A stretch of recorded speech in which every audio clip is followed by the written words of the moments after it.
Welcome back to A Celtic State of Mind. I'm Paul John Dykes. I'm delighted, first of all, to be joined by Kevin Graham. It's been a couple of weeks since you've been on. Kev, welcome back. It's a Thursday. I'm here with JP Mason, and we're going to be talking all about the game last night, of course, fresh in the mind. And we might veer into George Cadet bumbag territory as well. JP, what am I talking about? He went on the park last night. He still had the wee bumbag on, didn't he? I don't know. I wasn't there. Stuart, my pal Stuart, came to the gig that I was working at, and he said that as he was leaving, because he'd gone to the game, but then he was coming to the gig as well. Right. And as he left at half time, part-time supporter and all that, but at least he went, to be fair. He said that George Cadetti was coming on to do the half-time draw. So I just saw a wee clip on Twitter of I'm singing his song with the fans, which was pretty cool. But yeah, it was what a night, man. What a great night. It was just really, really, really amazing. And to speak to the guy for no more than 3 or 4 minutes, because obviously you're aware that in moments like that, everybody wants a wee moment with Pierre or a selfie or whatever. And I just said to him, I had the programme from the Sporting Lisbon game, which he told the story of those two games and the contrast in the game at Celtic Park and then the game over in Lisbon, which, what did he say the attendance was? About 1,300 people or something? 1,400 or something like that, eh? Yeah. A full house at Celtic Park and 1,300 people in Lisbon, and obviously he didn't see a penny of those games, and it was interesting to hear his side of that 400 grand payment. I mean, 400 grand in 1996, it's a lot of money, you know. I know. And yet the narrative has been made about him the whole time that he was this mercenary and all the rest of it, and just the way he spoke about Celtic and the Sporting Lisbon thing. He'd been there, played in Portugal for 12 years. He never experienced the warmth that he gets from the Celtic fans in Lisbon, you know, and yet he was only here for a year. But I said to him, I watched your debut against Aberdeen. It was on telly. Can't remember what channel it was on. It must have been a terrestrial channel, because I think it was STV, JP. Yeah. Someone tells me it was STV, yeah. And I said to him when he came on and scored, I was 16. I jumped on my dad like I was a 5-year-old and just went mental with my dad. And I'll never ever forget that moment. And I said, look, I don't want to bring it down, but I said I lost my dad a few years ago, and then he actually had that tear in his eye as he said, I lost my father 2007. And I was like, it's just never the same again, is it? And he said, no, it is not. And we just shook hands, and it was really nice. It was a really nice moment. And, you know, it was one of those moments that if that's the only time that I ever meet George Cadetti in my entire life, I'll be really happy about it, you know, because it was just crystallised in a very, very short moment. And and then obviously the stories from John Collins and Pierre as well were absolutely brilliant. And John Collins talked about McCann chasing Monaco for money after he'd gone on a Bosman. I know. Monaco only in the European Union? Or that was his argument. He just tried to reorganise maps and stuff like that to win his argument, to the point where Collins had signed for Everton and he's still chasing Monaco for the money. But I think you make a great point about Cadet, and obviously we're going to get stuck right about last night's action, but Cadet was there, so there's your link. He was at the game. He did the half-time draw, I think, and yes, he was singing with the fans. There's only one George Cadetti.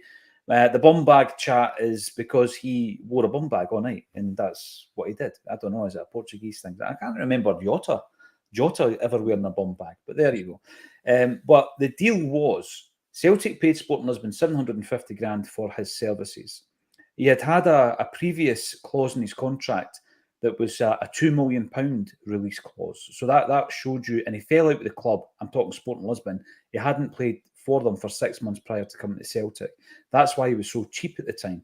He was a Portuguese internationalist. He was told, you need to get back into playing regular football or you're not going to Euro 96. And then Celtic, who knew all about him from the 93 game, they came in for him.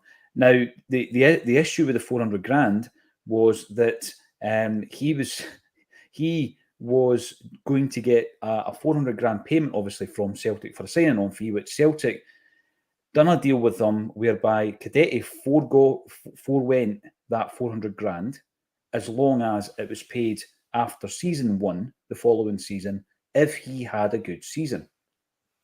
It wasn't in the contract. McCann gave him his word. He shook on it. Now, the reason I'm saying that is the amount of people that have come onto the social media channels and just called him a charlatan and all these different things, because obviously the other side of the story has been pretty well known for 20 odd years, crystallised in the mind. We've done an interview with George Cadet. We'll speak about it in depth. It's going to be on the channel very soon. We're working on the edit. But all is not as it seems with these things. There's always two sides of the story, and the truth is probably somewhere in between. And that was the thing with George Cadet. But I did ask a question, just to bring you into this, Kev. Who was in Lisbon when George Cadet scored 2 goals against Celtic in 1993 in the UEFA Cup? There was only 2 people in the room at the game. One was the guy that scored the 2 goals, and the other one was you, Kev. I know. What age were you? 19? It was 1993. I got it for my 18th birthday. My mum and dad bought the day trip for my 18th birthday with Harry Hines. So it was my first European away trip. I was really surprised I was the only person that stuck my hand up. Yep. Because there was quite a few guys round about my age and older in the room. So I would have thought there would have been somebody there. Because I think the day trip was something like £199. So it was expensive, but not that expensive, if you can what I mean. All I remember about it was the stadium was in an utter cowpea an area round about. Right. It rained all the time that we were in the stadium, and Brian O'Neill hit the bar, and the stadium was a death trap. The stadium was right. He hit the bar. It would have been the away goals rule back then as well. Yep. It wasn't the best stadium, and I remember walking out the stadium to try and get the bus to go back to the airport, and the Portuguese police welcome you just with batons for no reason. Just it was great though. Loved it. I went on numerous vans after that, so it didn't put me off, And no. Mr. Cadet apologised for scoring the 2 goals that night, but I says he made it up to us. So it doesn't matter. He was only doing his job. It was, and it's great how these things come full circle, Kev. You're in the crowd that night, in the team in rain, and all these years later, 30 years later, isn't it? 30 years later, you're standing there in Glasgow talking to the guy about it. It's a tremendous experience. Last night, I think there's loads to talk about last night. I mean, we're keen to get your thoughts on it. Anita Dump, thank you very much for good name.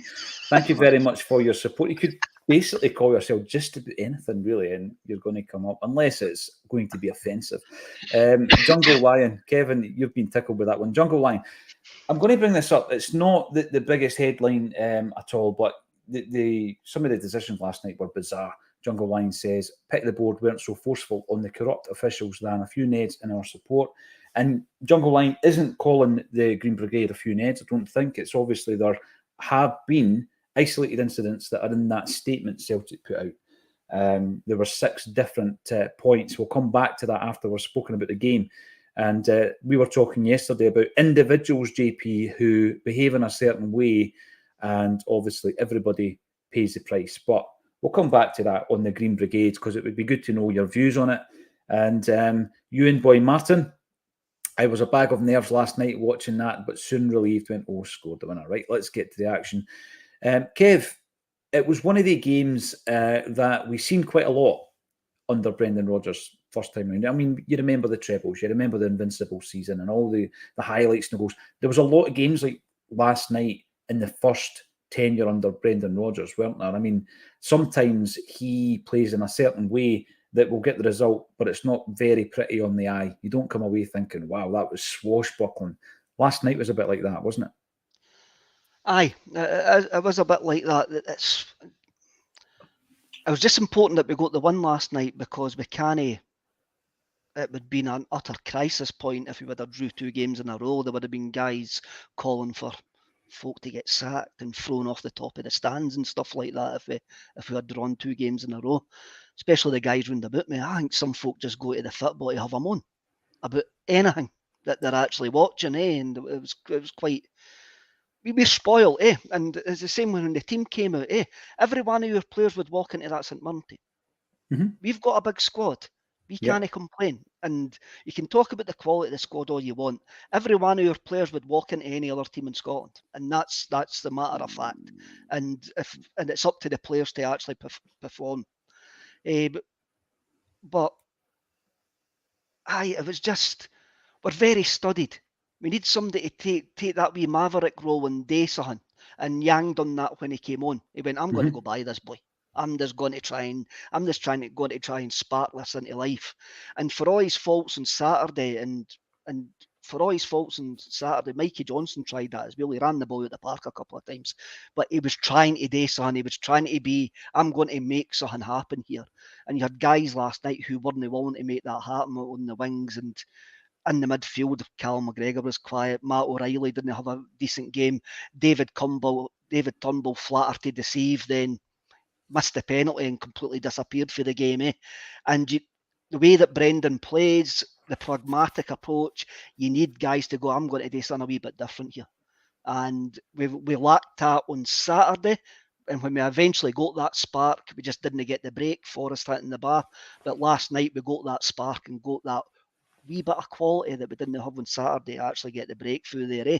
But it's all down to no moving the ball quick enough. It's all down to no moving the ball quick enough. And that is it.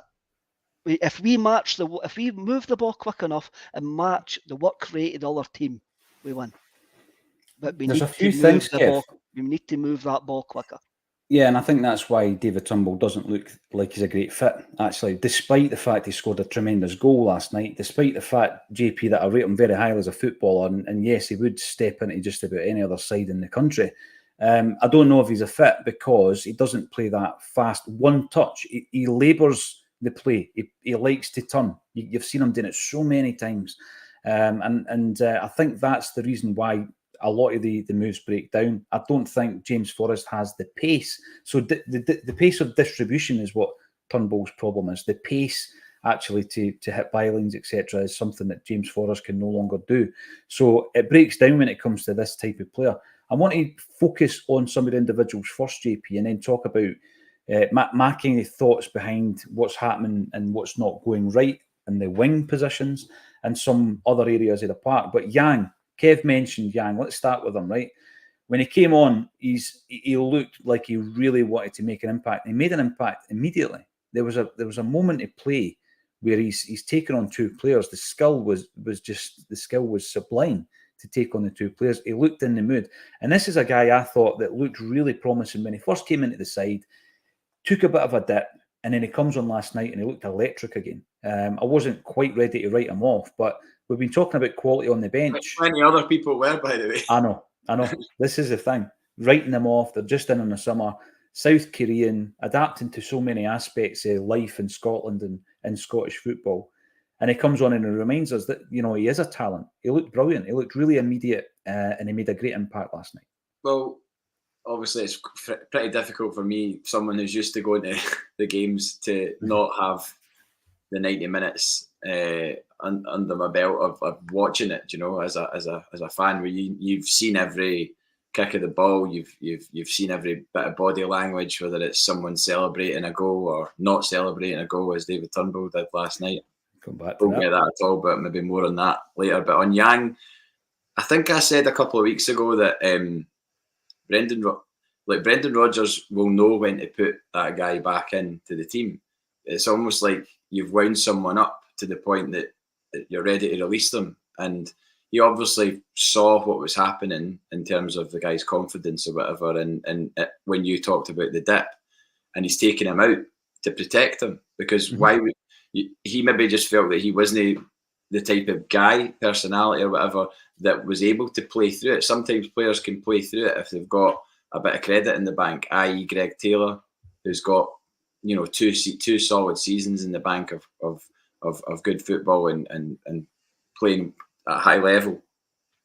But Yang doesn't have that. He's just in the door. So in order to protect him so that he doesn't get completely written off as a dud, and he's obviously seen enough in training to know that he is worth being played, then he's waited till last night, and that's probably why you've seen him come on and reach a level that he's maybe not previously reached. And hopefully that's him sort of in the right mindset. Maybe he's settled now and all the rest of it. I mean, Brendan Rodgers doesn't give starts or game time to players that he doesn't think deserve it. It's the same with Mikey Johnston on Saturday. It's just unfortunate for Mikey Johnston that he's Mikey Johnston, who's been at Celtic for so long, hasn't kicked the ball for 3 years, and then he's put into a game on Saturday to try and make a difference in a stuffy game at Easter Road. And to be fair to him, as Kev said, he did try. He did try on Saturday. I was there on Saturday and I saw him definitely trying. It's just, I think his headspace is something that you can't. Obviously, it's got to the point now where he's fit. He has to be given game time if he's going to be given any opportunity. But I just think, I looked at him at times and I felt sorry for him, because he's in this place where he maybe has a bit of imposter syndrome, being like, how am I here playing in this team 3 years down the line? So much has changed. Ange has been and gone, and now Brendan Rodgers is back. But it must be a bit surreal for him. And to be fair, I mean, he nearly scored a goal which could have been the winner. Like he pulled, the keeper Marshall had to pull off a good save. Yeah. But there was just unfortunate things like running the ball out the park, like Kev said, and everything else. But hopefully with Yang's introduction last night, so many people you saw online. I was listening to, I had 1 year of the radio and while I was working, walking around, which was quite a surreal experience. It was like the 90s listening to Sports Sound. But so many people online, you see like, oh, Yang looked the part. You know, he was mentioned quite a lot. So he's obviously done enough last night to spark people into talking about him in a positive way. And I hopefully that there's more of that to come. It's easy to talk about him in a positive way because he came on with that point. He came on right away, went like, says, I'm going to go buy this fullback. This fullback's had it easy all night. I'm going to give him something to actually think about. And nobody else in the park was actually doing that. Nobody else was willing to take a wee bit of responsibility, be a wee bit creative, be a wee bit gallus, go, right, we need to make something happen here. There was too many of the players taking making the easy choice, running up to the man and going, no, I'm going to play it back. I'm just going to steady it. Forrest was one of them. Quite a few of the midfielders as well. I thought that was one of Mark O'Reilly's poorest games of the season. He just didn't get involved whatsoever. But you talk other than the goal, Kev. You want him to influence games. Mm-hmm. You need him to influence games when you haven't got the creativity there of the guy who usually gives you the creativity, which is Atati. So you're looking at McGregor and O'Reilly go, you still need to maybe step up here. Turnbull, you'll need to step up here as well. This is an opportunity for you that you've got to grasp.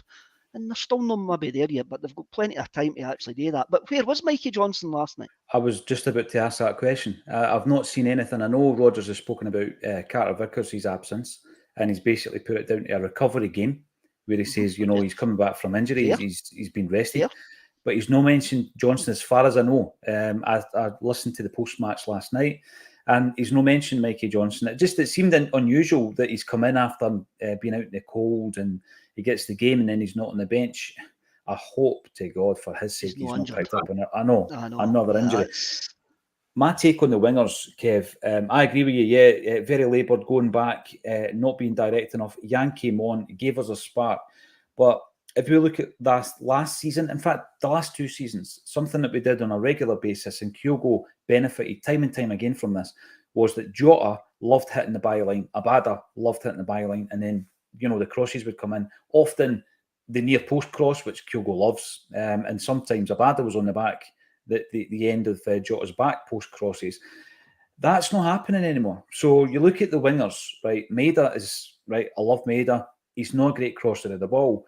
You've got Palmer. All he ever does, as much as I like him, is cut inside. He never goes outside the defender, does he? Never hits the corner flag, never hits the byline. Always cuts inside. So we've no longer got it. The only people that I think now on the wings that we've got who still do it is Abada, who's injured, and Yang. Yang shows that he likes to do that. And, he showed it against Aberdeen, didn't quite hit the byline, but he made that bursting run, cut it back, and we scored the goal with Matt O'Reilly that scored it. So I think there's been a change in the style of the wingers through the injury to Abada and the loss of Jota. And we don't have the same type of wingers playing at the moment. That's maybe why Yang made such an impact. But lads, JP, I don't know if you've seen this bit of the game, right? Because I know you were working last night. Yang, he was so keen to make something happen. The ball breaks. Him and Gogic are basically on the goal line. The ball breaks. The keeper manages to smother it, but Yang's made an effort to go in because the ball's on the deck. It's not like it's a high challenge or whatever. And he's kind of collided with the keeper. And this is no lies, Kev, two St Mirren players basically wanted to burst them. They're going to get him, and it's Gogic that's fighting them off. He's like the bouncer, and he's pushing these two players away from Yang. Yang sitting on the ground looking up, waiting for the booking for the ref, because it was a booking, right? But honestly, the two St Mirren players are going for him, and Gogic is fighting them away, Kev. Did you see that last night? I did actually notice that at the time. Yeah. I did notice that at the time. But he's got some. I think there's a formation change because the two wingers are playing on not the wrong sides, as you will. Palmer is all right fitted playing on the left, and he's always going to cut inside. Probably why he cuts in, yeah. But if you remember, I think Rodgers wants his fullbacks to give width, and they've struggled to do that. Both of them have struggled to do that. Greg Taylor's best work last night was in the middle of the park when he ended up when he was playing it wide, yeah. When he ended up in the middle of the park. And what I think Rodgers wants the two fullbacks to do is overlap as the wingers are cutting inside, and that's when the ball gets played there for the cutback. And that's not happening. That hasn't happened in the last two games. It could be, Alistair Johnson last night looked a bit groggy. Aye, that's fair enough, mate. you got enough of his scalp on the cooting with the ball, eh? But the fullbacks didn't seem to be doing that. I cannot overlap. wait. Sorry, Kev. I can't wait for the subtitles on that last comment you've made. He got an offie scalp on the coupon with the ball, right? I just can't wait for that to pop up on the subtitles. JP's talking about the emotional connection he had with George Cadet. Yes. My emotional connection with John Collins was him slagging my accent. And I says, what are you saying? You're from Gala Shields. He's from Gala. He's from Gala. I love that wee bit, just to digress slightly, lads. I love that wee chat that John gave us about the fact that he was a Celtic fan, his dad was a Celtic fan, and he played with a boys' club. And 2 years, he was saying, he travelled from Gala to Glasgow for the training and for the games. And the only reason that he stopped is because his old fella had an accident at work. I never knew any of this. Aye. And it was at that point that it was much easier for him to get a lift to Hibs. And well, it was because it wasn't a lift. It was the only train or the bus went to Edinburgh. It didn't go to Glasgow. So if he wanted to keep playing football, Hibs seemed like the second best option to Celtic, I suppose. And yeah. But it's just these moments, JP. And I've asked footballers a lot about that. You know, guys that have been at clubs and etc. etc. Andy Robertson, there's an example. And every single time I speak to somebody that knows the game, like inside out, they always say, no, it doesn't work like that. He might not have made it. He might not have made it at Celtic. Even if he had gone through, he might have ended up freed 4 or 5 years later, further down the line. And it's a development that they get when they go somewhere else that gets them to that standard and that quality that allows them to come back to Celtic. So, yeah, that was interesting. Can't believe John Collins was slagging off your accent, Kev. I think, Paul, I think you did well not to drop your free kick against the teachers at school. I did it privately up the stairs. With the Preds on. Showed them it on the phone. I'm going to dig out the Predators and get them replenished and get them, definitely, get them signed by JC. Now, that's my take on the wingers. And I think Forrest also falls into the category, Kev, where he can no longer use that bursty pace, get past the defender, cut it back. And you mentioned Ralston. I think he was probably the best of our fullbacks at hitting the byline and getting the ball across. And he's obviously second choice to Johnson.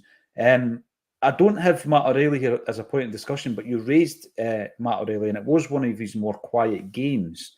But I just think when you're playing at such a kind of standard and such a level, you're going to get games where you're a little bit less effective. But I'm going to bring this up. I don't know if you're on the wind-up, Mr. Underhill, because we're about to talk about David Turnbull. But you claim Turnbull has scored 4 goals in 6 appearances, O'Reilly 6 and 11. Therefore, Turnbull is a far better player. That's not how it works.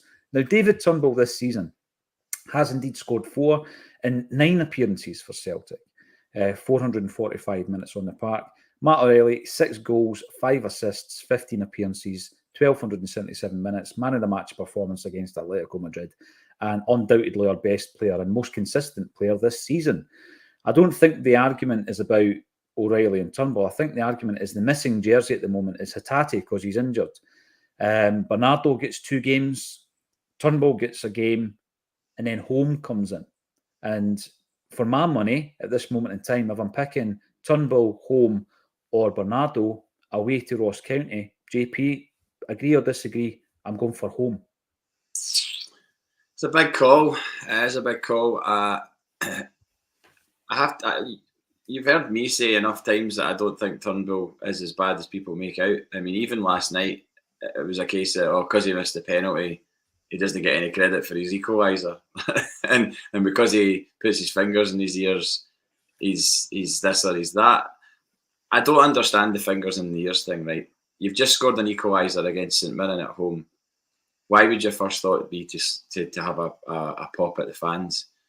An equaliser in that game is running to get the ball out the net and putting it on the halfway line. Doing the Brian McClare. Remember McClare used to do it, JP? 100%. Get in that net, get the ball. Exactly. That's what you do. You don't.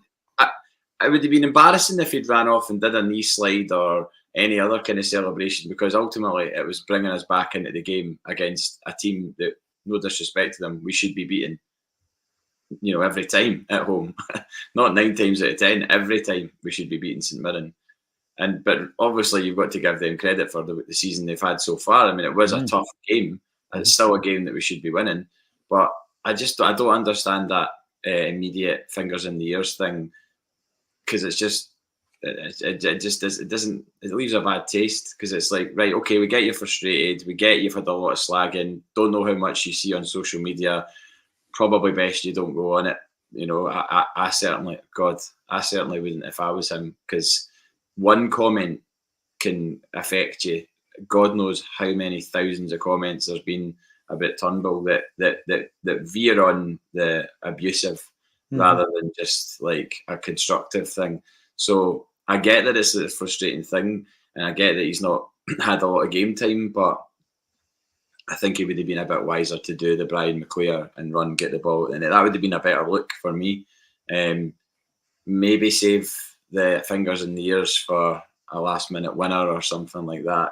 Something where you've put the game to bed or whatever. I mean, because then missing the penalty did make him look a little bit foolish, because he's had a pop and then he's had an opportunity to really cement his authority on that game last night, and he's missed it. Yeah. I mean, you could say, all right, he's been unlucky, he's hit the post, but this penalty missing from Celtic is now a concern, isn't it? It is a real concern. It is a real concern, because we can't seem to find anybody that we can rely on. And obviously saw a few snidey comments from elsewhere saying, "Oh, another penalty to Celtic" or whatever. And you look back at it, it's like, it's a penalty, and the day's rules, it's a penalty. But then you see the flip of it, and you see how long, was it 66 or 67 games Rangers have gone without conceding a league penalty? I'm sorry, that's mental. That's absolutely mental. You can say all you want about them getting penalties, but to not have a penalty given against you for that length of time, it's wild. It's not right. It's not right. I'm sure even their most staunchest of fans must be like, "Aye, how's that happened?" Because I'm not saying conspiracy or anything like that, but it's a weird anomaly that's the stat that you're looking at. The thing is, JP, right? We'll have a look at the penalty. Right, last night we got a penalty rightly, because by the rule of the law, that is a penalty kick. Yeah. Right? A number of penalties that Rangers get are penalties as well, right? And then we go, "Aye, that is a penalty, that is." But my point is the referees will give them for Rangers and they won't give them for anybody else. You see things that Rangers get penalties for, I see that 10, 15 times in certain games, and the referee does not make a decision on it. You look at Beaton last night and the Gadget at the weekend. I can't remember. Is it Muir? The Gadget. Aye, the referee Gadget at the weekend. Was it Muir? Aye, it was Muir. Titles are available. he started giving free kicks that were non-existent to break up the play. Mm-hmm. And it's they wee things at the start then. It's the wee booking Kyogo last night. Why? Right. Like, I was going to get onto that, Kev. There's Terrible no big decision. decisions. It's like wee things that they can do to influence the games. Because a lot of times they can't stop the big things. He can't no give that penalty kick because it is a stonewall penalty. But when you look at Muir on the Saturday, the last 10 minutes, the amount of time that he broke up the play, given a non-existent free kick that which he wouldn't have gave at the start of the game. But he starts to realise, I've got a chance to influence us here. I've got a chance to do something here. And they start doing it. Got a free kick given against him in the Hibs box in injury time. He was nowhere near the boy. The boy just collapsed. And that's, you see it we beating and all of that all the time. It's just wee things at the day. 4 minutes extra time last night. The St Mirren goalie was time wasting, like for the first kick of the ball. It doesn't make sense. It's the wee things. Yes, we can all laugh at a penalty at Rangers and stuff like that. The majority of them they get are penalties. But every other team in Scotland's got a right to point to their referees and go, you gave a penalty kick for that guy holding that guy's jersey. Well, I can show you a thing that nothing each game against St Johnstone where Lagerby Elker's getting held the exact same on the Sunday and that penalty wasn't given. The decision is inconsistency. The two issues I had last night, now that we're on the subject, were the Kyogo booking. Never a booking in a million years. He's basically been blocked, JP, on 2 occasions. I saw that, yeah. Whilst trying to retrieve the ball. And he gets booked for it. Absolutely scandalous decision, if you ask me. And, you know, when I'm looking through the, obviously, the wee clips that you see the following day that you might not have seen at the time, there was also a moment where Kyogo is taken out the game in the box. In the penalty box, yeah, I've seen that. Taken out. It's a penalty all day long, but it's completely overlooked. And I think it is these small moments, and they happen far too regularly. The one that I think is far more, should be far more highlighted is the fact that Rangers have not conceded a penalty in that length of time. That's simply not, that's not possible. That's not possible if everybody is actually sticking to the rules. Especially with VAR involved as well. It's like, how in the hell? But I would love to know, JP, right? I don't have the stats to hand. I would love to know if there are any other teams, not just in Europe, but globally, any other teams that have gone for such a run ever in the history of football. Probably not, right? But the only other thing I was going to say about Turnbull before we move on, it wasn't just his opportunity, Kev, to exert his authority on the game. I think it was his opportunity to claim the jersey. The jersey's there to be claimed. Bernardo, I thought he went under the radar for his performance against Atletico Madrid. He done really well. And then he ran out of puff against Hibs. I thought he had a good first half. So Turnbull gets a jersey there, scores the goal, misses the penalty, doesn't do a great deal, much else other than that. But this, and people might say, get over his celebration, this fingers in the ears thing. I asked the Acsom team this morning, can you remember any other examples of that? The only one I can remember, JP, Ail Berkovic, when he scores 2 goals, and I'm sure it was a 4-2 win against Kelly. Was it 4-2 that night? And he gave it the get it up here to the Celtic fans. I remember him doing that. I can't remember off the top of my head too many other examples of that, JP, but, you know, he didn't last at Celtic because if you're going to have that type of relationship, that's toxic. And Celtic fans, as we spoke about with Cadetti at the beginning of this show, have got long memories. You know, it's going to take a lot for you to win the fan base back, JP. Well, what he can do is if he does get the jersey on Saturday, he needs to score on Saturday and make it a meaningful goal. Obviously, last night was a meaningful goal. Of course it was. But it's a big game on Saturday. We need a performance from everybody that gets the jersey. And if he does get it, then it has to show that last night wasn't just a one-off. It was a great goal, a great finish. We needed that goal. We needed that goal. People can say what you like about it being against St Mirren and he couldn't do it against Atletico Madrid if he was given the chance, and that's probably true. But our squad is here in the main to win games in Scotland. And last night was a huge game that we had to win. He contributed to that, whether people like it or not, whether people like his celebration or dislike it. I dislike it, but I don't dislike him. I don't now not want him to play for Celtic or anything daft like that. I think with Brendan Rodgers' comments about the size of the squad, there's probably been a conversation had with David Turnbull already about his future, and I wouldn't be surprised if he was one of the players that maybe didn't see next season in a Celtic jersey, just purely because the size of the squad. And it's unfortunate because obviously as a Scottish player, I've said before, I love seeing Scottish players playing for Celtic, but we can't be keeping people based on their nationality. It's about their quality, and if there's somebody else out there that can come in and play better than David Turnbull for Celtic, regardless of their nationality, then sign them up.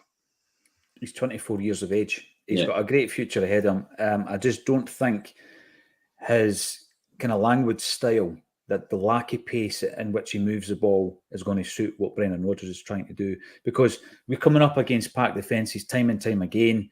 The longer the game goes on, the harder it is to break them down. They only start opening up once you've taken the lead. And you need the pace. You need that high tempo. He doesn't have it. You know, there's going to be clubs out there, or even different countries, where the style of play and the speed of play is different, and he will thrive.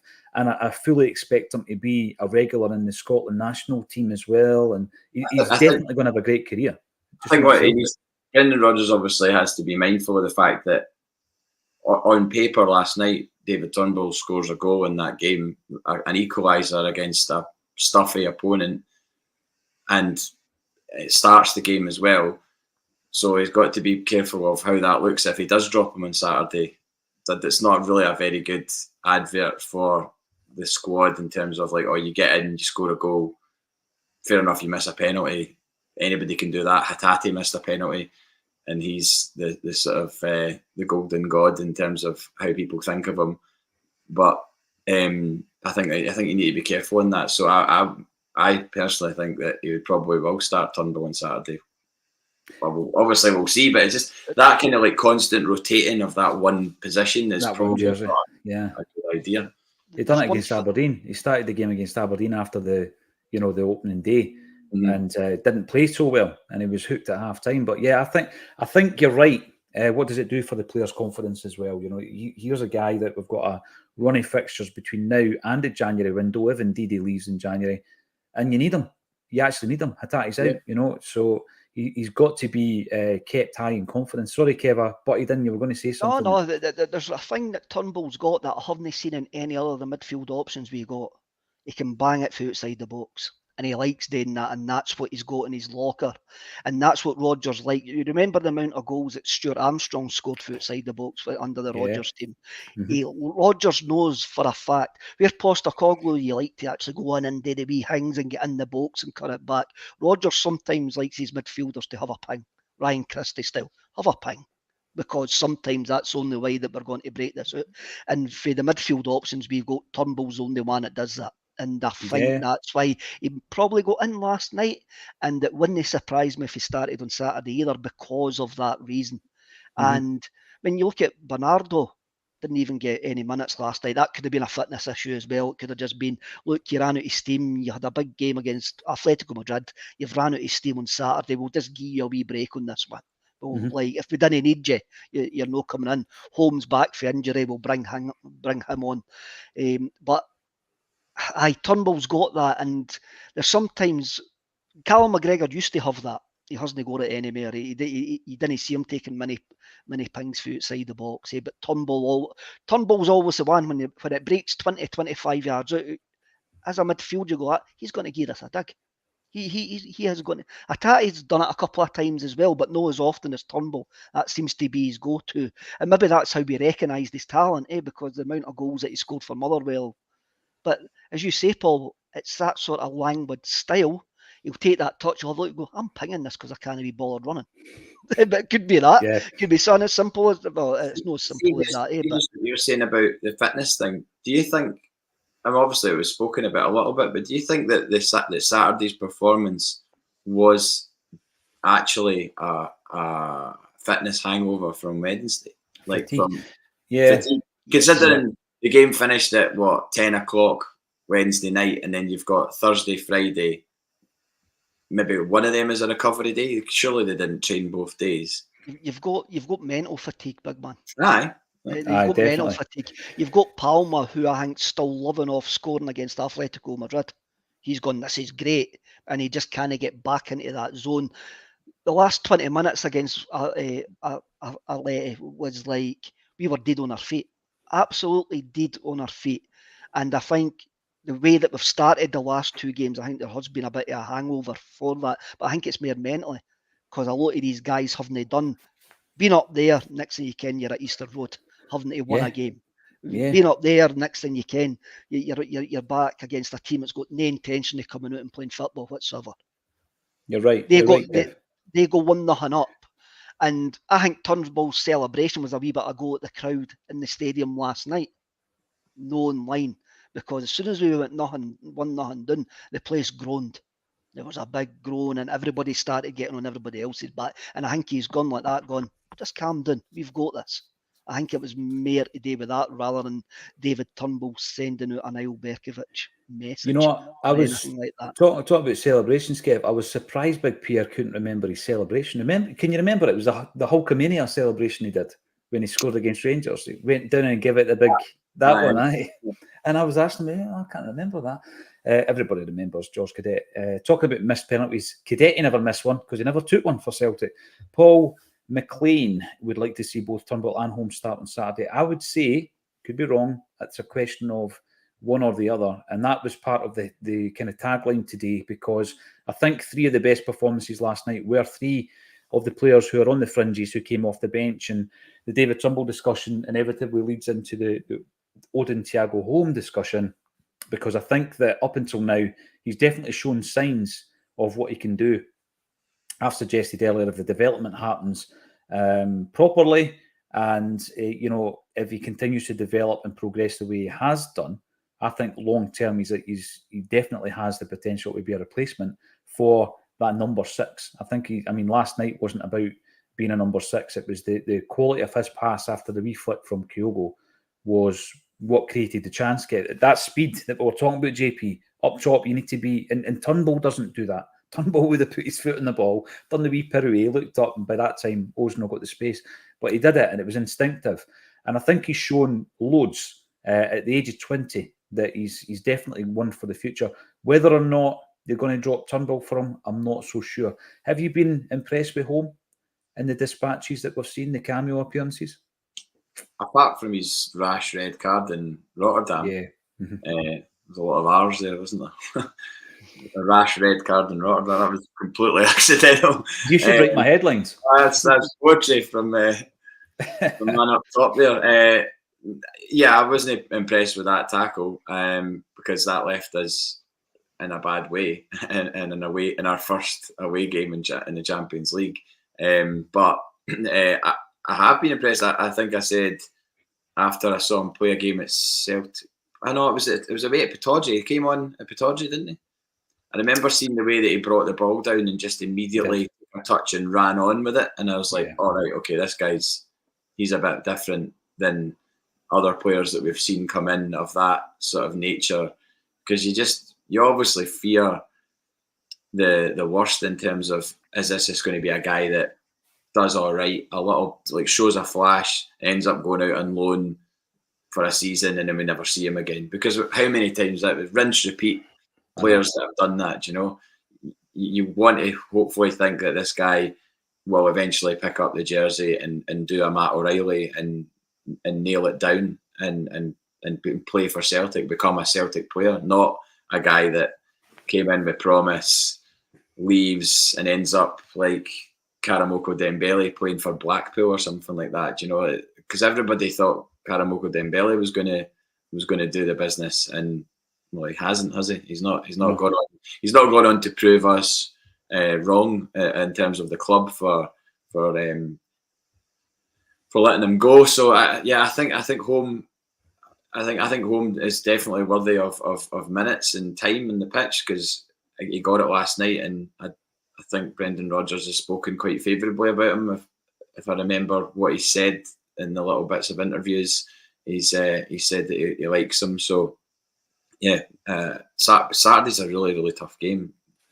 Dingwall, midday, kick-off. It's one of those ones that we've negotiated before, but it's been tough at times. We had to rely on a last-minute winner from Anthony Ralston up there, obviously the famous one. That they dig in, they know how to get results. I can't remember what they play last night. They drew 2 each with Hibs on Tuesday night. Oh, so they did. 2-0. They were 2-0 down. Right. So there you go. I mean, they've got something about them. So it'll be a tough game. They're all tough games. You see last night, people think, oh yeah, we should probably win that 3-4-0 or whatever. And it's like, if we're going to win this league, we're going to have to work for it, because we were minutes away last night from the league being cut again in the space of 4 days. So this is the challenge, and it's why you support football. It's why you go, and you don't necessarily want it to be easy. You want it to be a case of, if we're standing with that trophy at the end of the season, you want it to be a case that we've earned it, and people don't go, oh well, they just ran away with it, the league was won by Christmas and all the rest of it. It's like, well, no, we actually deserve to win it, and it's a worthy trophy. I reckon that there's two things in the last 2 games where we've struggled after Atletico Madrid. In the 2 games previous to that, right, Hearts was scored off in 3 minutes. Atletico was scored off in 5 minutes. Comes a completely different performance, comes up a completely different game for that point on. I think if we score early against Hibs, or even in the first half, that's a comfortable victory for us. We walk out that game very, very comfortable, because Hibs were there not to get a doing. They had got a doing the week before. They were there not to get battered, and that was it. Last night, if Turnbull scores that penalty, I think we're comfortable. I think we're 3-4-1. That's how that game finishes it, and it's the moment. If we score early at Dingwall on Saturday, I think we'll walk that game, because the team is completely controlling games. At not one point last night, especially after the equaliser, did I think we're going to lose. The game at Easter Road on Saturday, it's going to take a freak for us to lose this game, because we're so much in control. But I think we need that wee early goal. If we get the breakthrough early in the first 15, 20 minutes, then we'll win games easily, and domestically anyway. And I think Rodgers has gone on about that. I think he's been unhappy with our starts in the last 2 games, and he has got a fair point. Regarding Holm, last night, he created that chance exactly where Rodgers was telling him to be, on the touchline before he came on. Rodgers was with him for about 2 or 3 minutes, telling him, and the area he was pointing in was the area that he ended up getting the hang with, because Rodgers was having not a right go at him, but he was telling him, "This is what I want you to do," and he's went on and done it. And that's the benefit of having a manager who is adaptable as well. It's like, go, no, I want you in there. There is a gap in there. I want you to go in there and find that gap and play that ball. And we need to. I mean, losing a Tatty is sore, but it's not the end of the world. We've got enough bodies in there where we need to go to somebody. It's time for you to step up. It's time for you to start believing you deserve to be at Celtic. It's time for you to think within yourselves, I want to be a Celtic player. Because Holm's not a Celtic player yet. They're still settling in. Bernardo's not a Celtic player yet. It's got to be hard to play for Celtic. It can't be easy. And now these guys have got a wee chance to step up. And it'll be interesting how they're doing in training. And you'll see if Rodgers will pick the best guy for the best thing with. And it's up to that boy to actually do it. Speaking of stepping up, last night, delighted for him. And also celebrated. Could have done a Turnbull, because O's been written off in certain quarters and deemed not good enough and not reliable and all the rest of it. I mean, it's not something that I've been ready to say as yet. And he's barely played to warrant being written off. But what a finish and composure, and really great to see him celebrate, because you can tell that he's into this. He's not here to pick up a wage or anything like that. He's obviously wants to make a mark, and enjoy. And he said last night it felt amazing to score. I mean, of course it was. You want to hear players say that. You want to hear players say what you would say if you'd scored a goal. And it must have felt amazing to score a goal, because the tension. Obviously, I wasn't there, but I know what the tension is like in that ground. If you're sitting at 1 each with 7 minutes to go, I know what I was like standing on the stairwell in stereo with one ear of my headphones in, to the point that I nearly punched the wall when he scored. And the security guard was like, "You all right, man?" I was like, "Celtic just scored, sorry." I temporarily lost my mind, but yeah.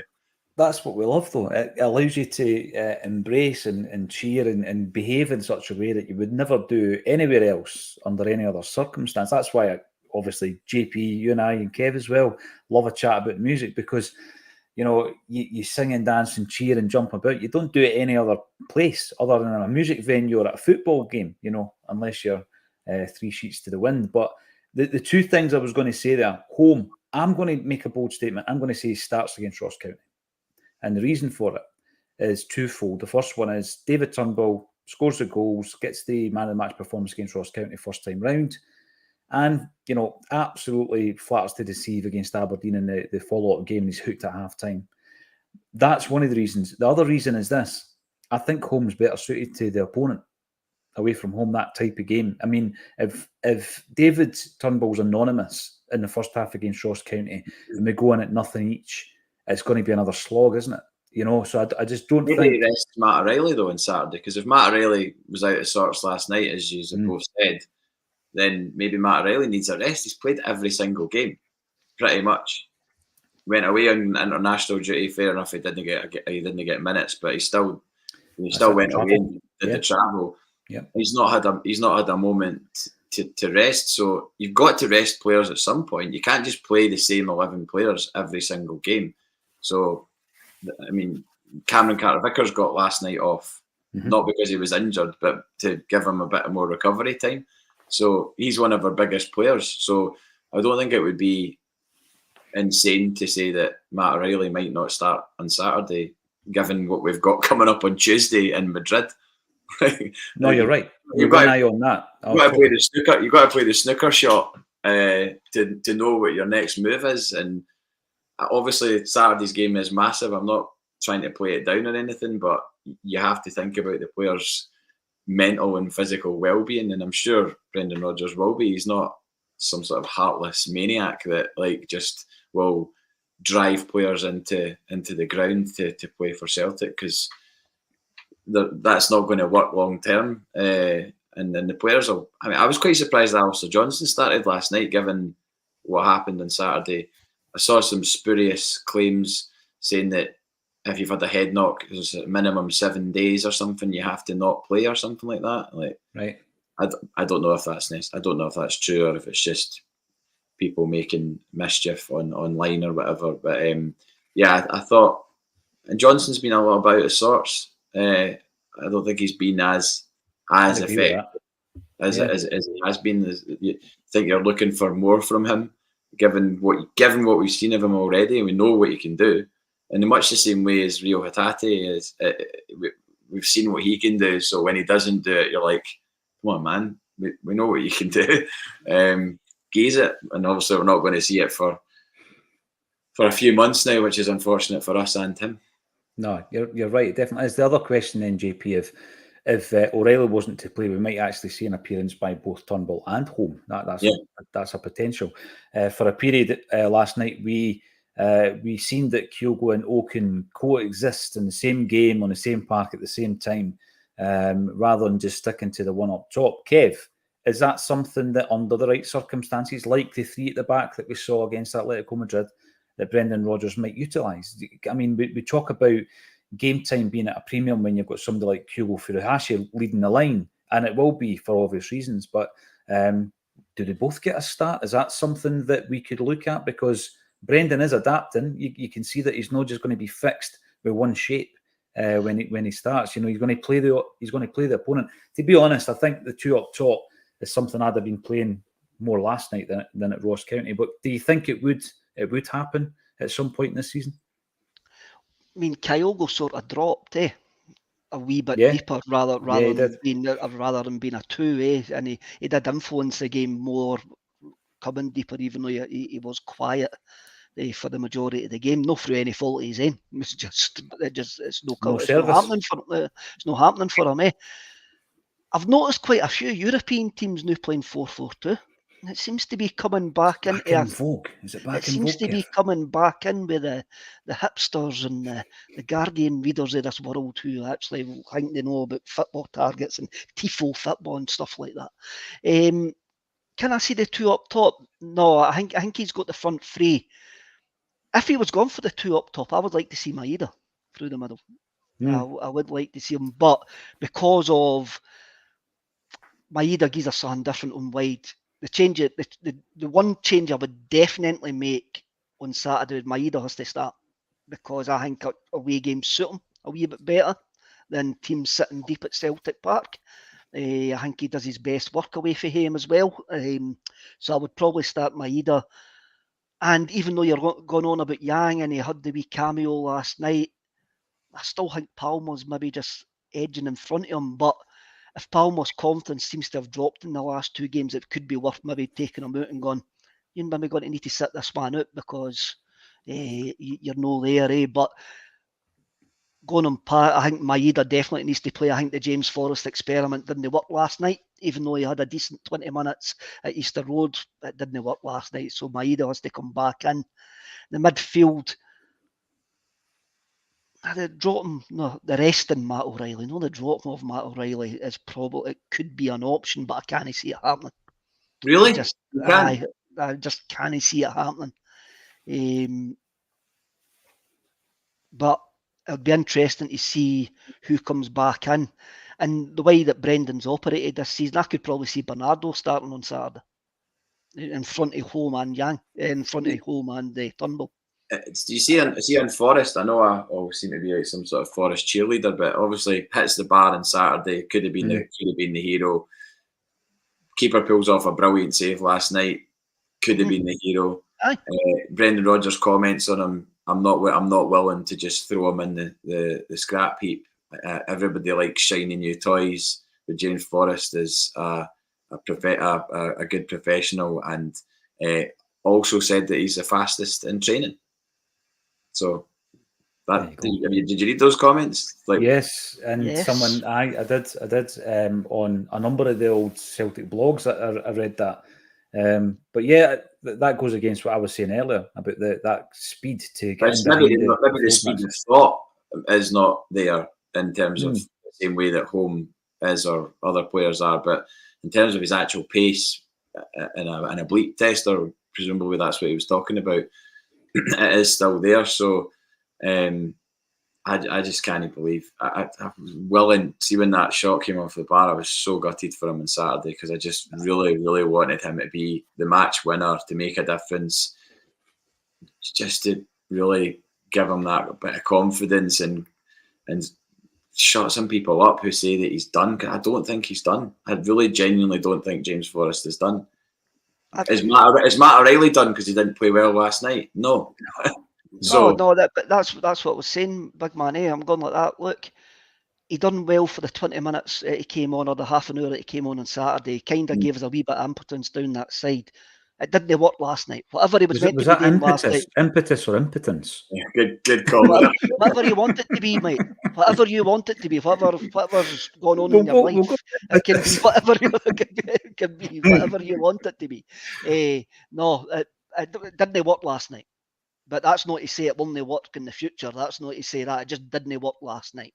And there'll be parts of his game that are not the same as what it was 5 years ago when Rodgers was first year, 6 years ago when Rodgers was first year.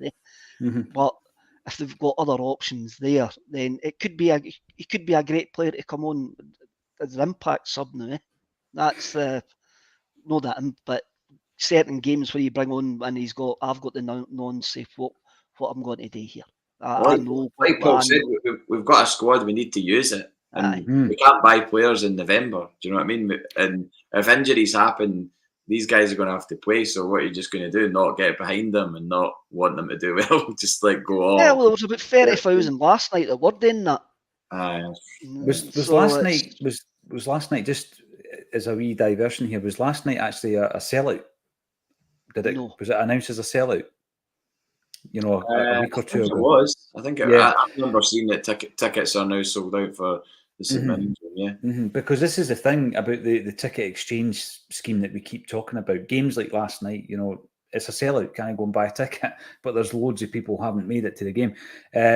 We got a comment yesterday from Susan Finlay. Big shout out to Susan, who was saying that we were, for some strange reason last night, you'd need to watch it back. There was quite a bit of talk about male appendages. I don't know why. It's just the way the conversation went, and Kev has kept it going today. Minion Dave talking about Forrest. Beginning to think Forrest is Rodgers' vanity project for the season. Like Hayes was first time round, his biggest asset, pace, has gone. Apparently it's not. Give him a youth coach position and get Vata in the squad.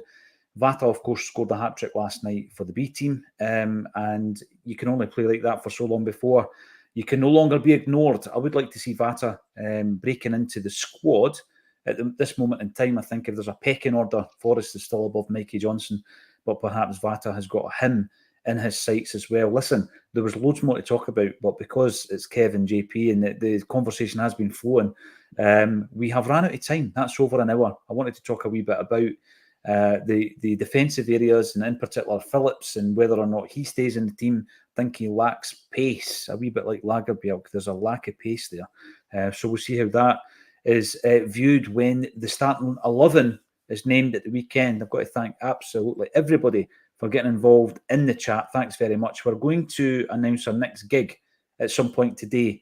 It's going to be in December, and it will be our kind of Christmas night out gig. It's going to be on the 18th of December. I won't tell you who it is. I'll just release the poster. I'll release the poster. And you could even come along for your Christmas night out at your work up in Glasgow. Don Max, the boys were there the other night. It was a cracking night. Great atmosphere. Really tight. And it was great to see a lot of known faces as well, gents, wasn't it? A lot of the Acsom troops and people who watch the show, and then you see them in person. Fantastic. Really enjoyed it. All that's left for me to say is thank you to Kevin Graham and JP Mason for joining me on A Celtic State of Mind. Cheers, Paul. Cheers.